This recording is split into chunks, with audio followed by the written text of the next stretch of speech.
Hello friends, welcome to this new video. So आज हम discuss करने वाले हैं एक most important western political thinker जिसका नाम है मैकियावेली। सो हम मैकियावेली को पूरा इस वीडियो में डिस्कस करेंगे अच्छे से। तो चलिए वीडियो को बिना टाइम को वेस्ट किए स्टार्ट करते हैं। अगर आपने मेरे चैनल को अभी तक लाइक शेयर एंड सब्सक्राइब नहीं किया है तो please like share and subscribe to my YouTube channel. So let's begin the video. सबसे पहले हम यहाँ पे डिस्कस करेंगे कि जो मैकियावेली थे ये मोस्ट इम्पॉर्टेंट जो है वेस्टर्न पॉलिटिकल थिंकर हैं। ये एक ऐसे थिंकर हैं जिनको सबसे ज़्यादा जो है क्रिटिसाइज़ भी किया गया है। तो इनके क्रिटिसिज्म से पहले हम इनके बारे में पढ़ लेते हैं। तो सबसे पहले हम पढ़ेंगे कि जो मैकियावेली है उनका जो जन्म था वो 1469 में हुआ था और उनका जो डेथ है वो 1527 में हुई थी।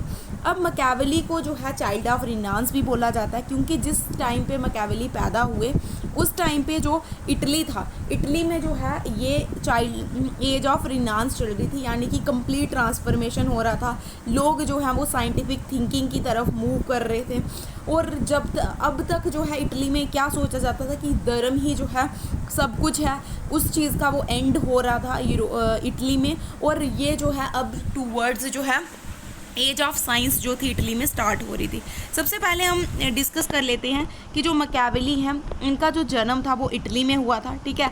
और इटली में जो है अब देख लेते हैं कि इटली में जो है इनका जन्म हुआ था वहाँ पे क्या क्या ऐसे सर्कमस्टांसेस रहे जिनकी वजह से इन्होंने जो है ये most important western political thinker बने। सबसे पहले जो है इटली में जो थी मेडिची फैमिली रूल करती थी, ठीक है। जो मेडिची फैमिली थी उसने जो है इटली में रूल किया था सबसे पहले। उसके बाद जो है इटली में रिपब्लिकन फॉर्म ऑफ गवर्नमेंट आई और फिर से मेडिची फैमिली आ गई।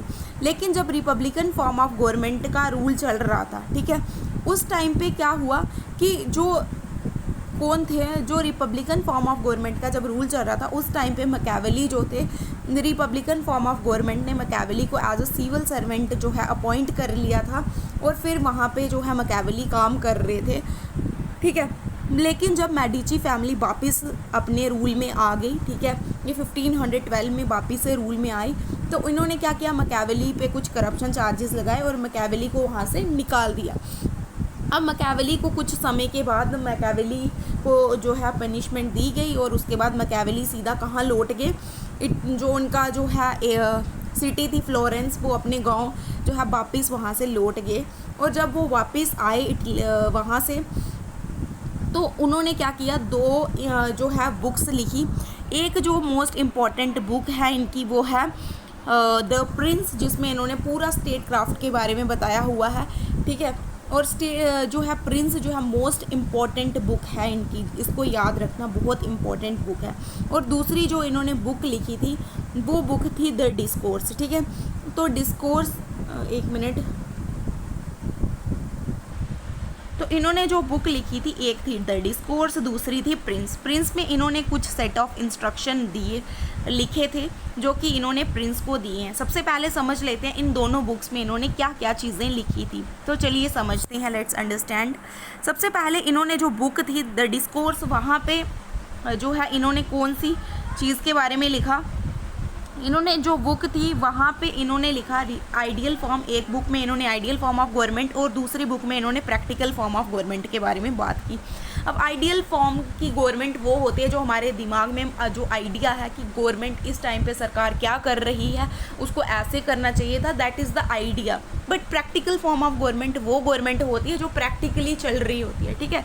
तो वो यहाँ पे इन्होंने दर्शाने की कोशिश की थी।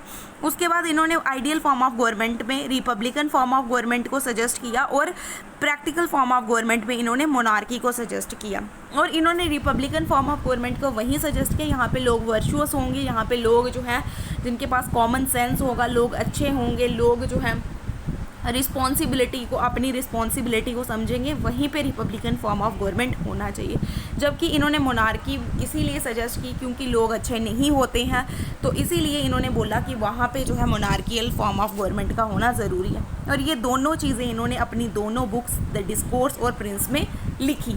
अब कुछ इंस्ट्रक्शन जो है मैकियावेली ने प्रिंस को दी हैं अपनी बुक द प्रिंस में। अब प्रिंस क्या है इस चीज़ को सबसे पहले समझना है। प्रिंस इनके अकॉर्डिंग, मैकियावेली के अकॉर्डिंग, जो किंग, जो भी फ्यूचर में किंग बनना चाहता है, जो भी राजा बनना चाहता है उसके पास क्या क्या क्वालिटीज़ होनी चाहिए, वो इंस्ट्रक्शन दे रहे हैं मैकियावेली अपनी बुक द प्रिंस में। ठीक है, सबसे पहले मैकियावेली जो है प्रिंस को एक चीज़ बताते हैं, एक इंस्ट्रक्शन फर्स्ट ये देते हैं कि सबसे पहले जो भी प्रिंस तुम्हें क्या करना है, अगर तुम पॉलिटिक्स में एंटर कर रहे हो तो तुम्हारे लिए बहुत ज़्यादा ज़रूरी है कि तुम पॉलिटिक्स के प्रोफेशन को समझो कि पॉलिटिक्स किस तरीके का प्रोफेशन है। तुम्हारे लिए बहुत ज़्यादा ज़रूरी है कि तुम इस चीज़ को अंडरस्टैंड करो कि पॉलिटिक्स किस तरीके का प्रोफेशन है।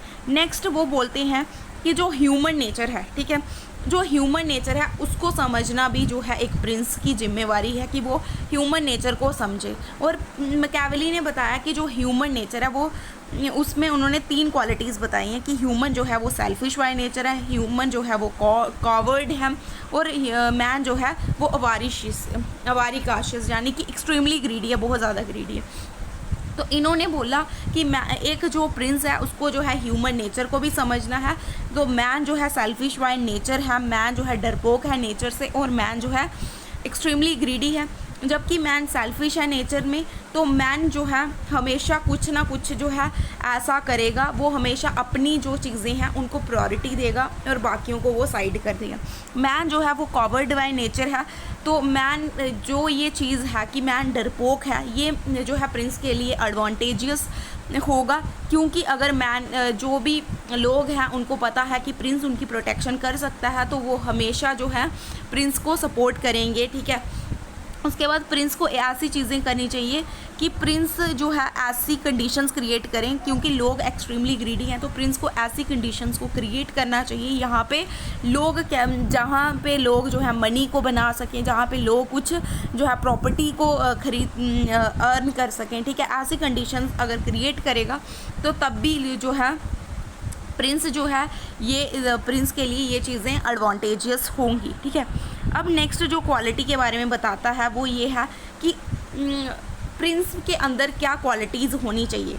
बोलते हैं प्रिंस जो है वो एक जो है चालाक होना चाहिए, एक लोंगबिड़ी की तरह, और एक लाइन की तरह ब्रेव होना चाहिए। कौन कहते हैं? मैकियावेली कहते हैं कि सुनो प्रिंस, कि तुम्हें एक फॉक्स की तरह चालाक बनना है और एक लाइन की तरह बहादुर बनना है, तभी तुम जो है पॉलिटिक्स में सक्सेसफुल हो सकते हो। उसके बाद नेक्स्ट जो चीज़ सजेस्ट की वो ये है कि प्रिंस को कैसे अपनी पावर को मैनेज करना है, एक प्रिंस को कैसे रूल करना है, उस पर भी वो इंस्ट्रक्शंस देते हैं।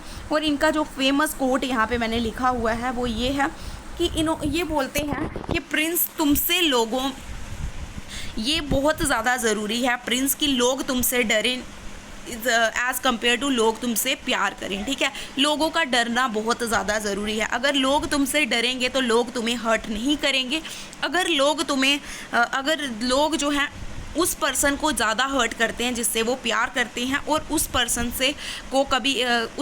को कभी हर्ट नहीं करते जो जिससे वो डरते हैं। राइट, तो प्रिंस तुम्हें ये चीज़ करनी है।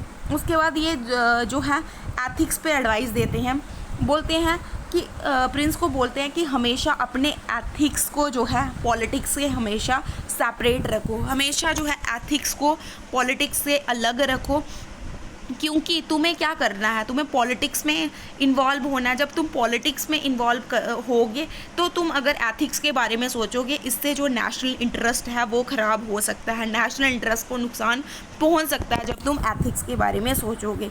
तो ये मैकियावेली क्यों कहते हैं, मान लो कोई एक पर्सन है जो हमारी कंट्री में आया, बाहर से एज ए स्पाई आ गया, तो इसमें क्या होगा कि इसमें जो प्रिंस अगर सोचेगा उसको सीधी सीधी पनिशमेंट मिलनी चाहिए, प्रिंस अगर पॉलिटिकली सोचेगा। लेकिन अगर वो एथिक्स को यूज़ करेगा यहाँ पे, तो वो एज उसको ह्यूमन देखेगा कि ये भी एक इंसान है, इसको भी जीने का हक है। मतलब अगर उसके एथिक्स वहाँ पे आ जाएंगे तो इससे जो है प्रिंस जो है वो पूरी तरीके से सक्सेसफुल अच्छे डिसीजन जो है पॉलिटिक्स में वो नहीं ले सकता। तो इसीलिए वो उसको एडवाइस करते हैं कि एथिक्स को हमेशा तुम सेपरेट रखो पॉलिटिक्स से। ठीक है, पॉलिटिक्स में कभी भी एथिक्स को नहीं आने दो।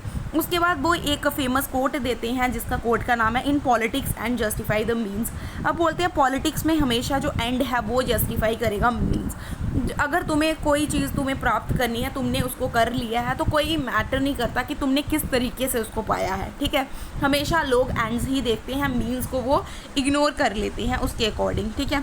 लेकिन गांधी जी ने इसी स्टेटमेंट को जो है बहुत ज़्यादा क्रिटिसाइज़ किया, क्योंकि गांधी जी के अकॉर्डिंग प्योरिटी ऑफ मीन्स बहुत ज़्यादा ज़रूरी है। और गांधी जी की एक फेमस स्टेटमेंट है कि अगर तुमने बबूल के पेड़ को बबूल के सीड को बोया है, तो तुम ये एक्सपेक्ट करना छोड़ दो कि तुम्हें जो है रोज़ का फ्लावर वहाँ पे मिलेगा। ये गांधी जी ने अपनी एक बुक हिंद स्वराज जो 1908 में लिखी थी उन्होंने, वहाँ पे उन्होंने इस चीज़ के बारे में बताया हुआ है। अब नेक्स्ट जो है मैकियावेली जो है एडवाइस करते हैं रिलीजन और फॉर्चून पे। रिलीजन और फॉर्चून पे वो क्या एडवाइस करते हैं? सबसे पहले तो रिलीजन को समझ लो। रिलीजन में वो बोलते हैं अगर तुम रिलीजियस हो, अगर तुम रिलीजियस नहीं भी हो, दोनों तरह से वो पॉइंट को लेते हैं। बोलते हैं अगर मैकियावेली प्रिंस को बोलते हैं कि अगर तुम रिलीजियस हो तो तुम उसको अपनी पर्सनल लाइफ में कंटिन्यू करो, उसको प्रोफेशनल लाइफ में मत आने दो, ठीक है। और अगर तुम रिलीजियस नहीं हो तभी भी तुम रिलीजियस दिखाओ, पब्लिक के सामने, लोगों के सामने रिलीजियस रहो, क्योंकि अगर तुम रिलीजियस रहोगे तो लोग भी भगवान को मानेंगे और फिर लोग भी कुछ गलत करने से डरेंगे। तो इसीलिए तुम्हें जो है रिलीजियस रहना है तो रहो, नहीं रहना तो नहीं रहो, बट उसको कभी भी अपनी प्रोफेशनल लाइफ में मत आने दो। अपनी जो प्रोफेशनल लाइफ है उसको प्रॉपरली कंटिन्यू करो। उसके साथ साथ ये फॉर्चून में बोलते हैं, फॉर्चून जो है ये बोलते हैं फॉर्चून एक ऐसा सर्कमस्टांस है जो किसी के भी कंट्रोल के अंदर नहीं है, एक पर्सन के कंट्रोल के अंदर नहीं है। ये फॉर्चून जो है दो तरीके का होता है, एक गुड लक, दूसरा बैड लक, ठीक है।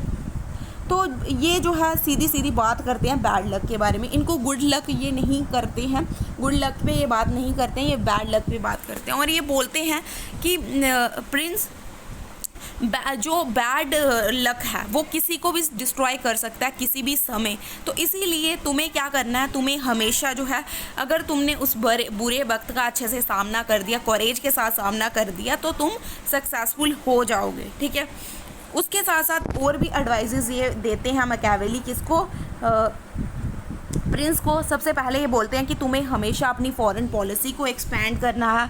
हमेशा तुम्हें क्या करना है, अगर तुमने लैंड को कन्क्वायर कर लिया, एक टेरिटरी की लैंड को कन्क्वायर कर लिया है, तो तुम्हें क्या करना है, उस लैंड पे डायरेक्टली रूल तभी करना है जब उन लोगों का जो धर्म है, उन लोगों का जो कल्चर है तुमसे मिलता है। अगर तुमसे वो जो है कल्चर उनका मैच नहीं करता है, तब तुम एक लेफ्टिनेंट या गवर्नर को वहाँ पे वाइसराय को अपॉइंट कर सकते हो वहाँ पे रूल करने के लिए, और तुम वहाँ पे इनडायरेक्टली रूल करो उस टाइम पे, ठीक है।